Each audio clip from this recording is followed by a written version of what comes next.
Hello and welcome to another video by Emily Learning. In this video, we'll be talking about what you need to know for O-level physics or the chapter on pressure. So let's get started.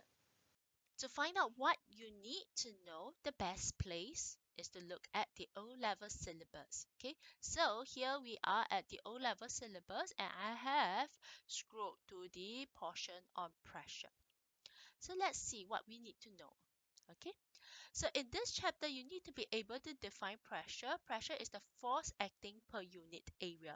So there are a list of definitions and formulas that you need to know for your O-level physics. So I have provided a link in the description below to the list of the common definitions and formulas that you will be using for your O-level syllabus. So do check them out. Okay, so first you need to be able to define, and then you need to be able to apply this formula: pressure equals to force over area. Okay, next in part C, you are asked to describe and explain the transmission of pressure in a hydraulic system with particular reference to the hydraulic press. Okay, so now let's look at a hydraulic press. So this is an example of a hydraulic press. Okay,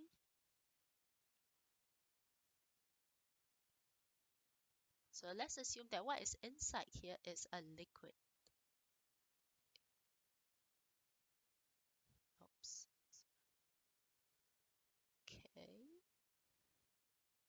So maybe I want to use this hydraulic press to move a car. So I'll place a car here. Okay, so this will be where I exert a force, and there will be a force exerted on this portion here that will move the car upwards. Okay, and this is the hydraulic press, a simplified diagram of a hydraulic press.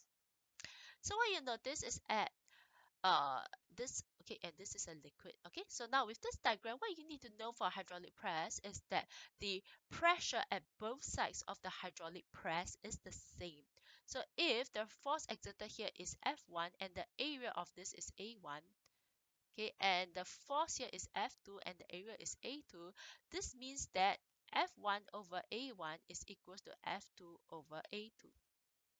So at the point where we want to input a pressure, we want to have as small an area as possible, because pressure is equals to force over area. The smaller the area, the greater the force produced.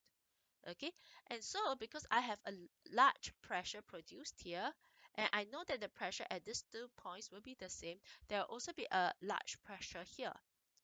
Okay, and if I have a large area here, so if okay, what happens is I will create a large force here which will move the car. So how a hydraulic press works, right, is it uh makes use of this portion. So we try to have as large a pressure as possible at the input portion.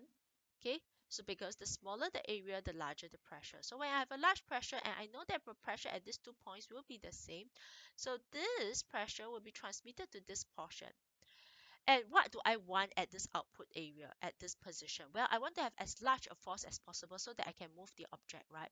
So to have as large a force as possible, I know force is equals to pressure times area. So apart from having a large force, I should have a large area here so that I get a bigger force. Okay. Next, let's look at part D. So next, you need to know another formula for pressure, which is pressure in fluids is equals to H rho G. Okay, and remember, the deeper you are, the higher the pressure. All right. Okay, so remember this one. Okay, next in part E, you are asked to describe how the height of a liquid column may be used to measure the atmospheric pressure. So we always use a barometer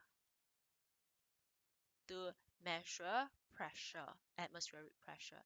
So this is a barometer.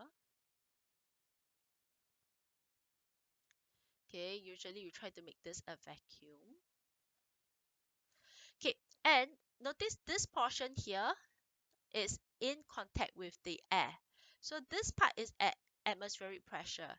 And because And at the same height, the pressure will be the same. So the pressure at this point here in the column will be the same as atmospheric pressure. So this height here will be equivalent. Okay, the pressure due to this height of liquid will be equivalent to the atmospheric pressure. So if I know this height, I know the density of the liquid, I can find the atmospheric pressure by taking H rho G. All right. So this is how you can measure atmospheric pressure using a barometer. In part F, you are asked to describe the use of a manometer in the measurement of pressure difference. So we usually use a manometer to measure a pressure and the difference in pressure. Okay, so for example, if I'm interested in measuring the pressure of this sample of gas, okay, I will connect it to a manometer. Okay, so now let's assume this is a liquid. Okay, and this portion here, let's assume that it is being exposed to air, and this portion here is being exposed to the gas.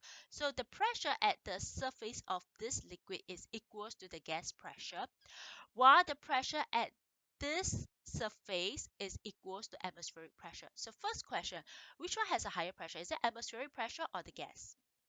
Well, if you look at this diagram, uh, um, the it is lower, the depth here, okay, is at a lower level than this. So this has a higher pressure. Or you can think of it in this way. Okay, there's a pressure here and there's a pressure here. So they are both pushing down on the liquid, but this one pushes down more than this. So in other words, this gas pressure here must be at a higher pressure. So next, how much higher the atmospheric pressure is it? Well, to do so, we need to find the difference in height. So I know that the pressure at this level of liquid is the same as the pressure here.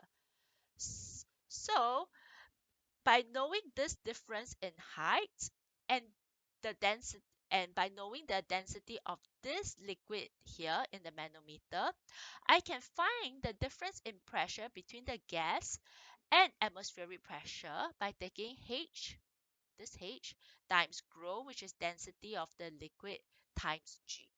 Alright, so thank you for watching. I'll see you in our other videos. See you.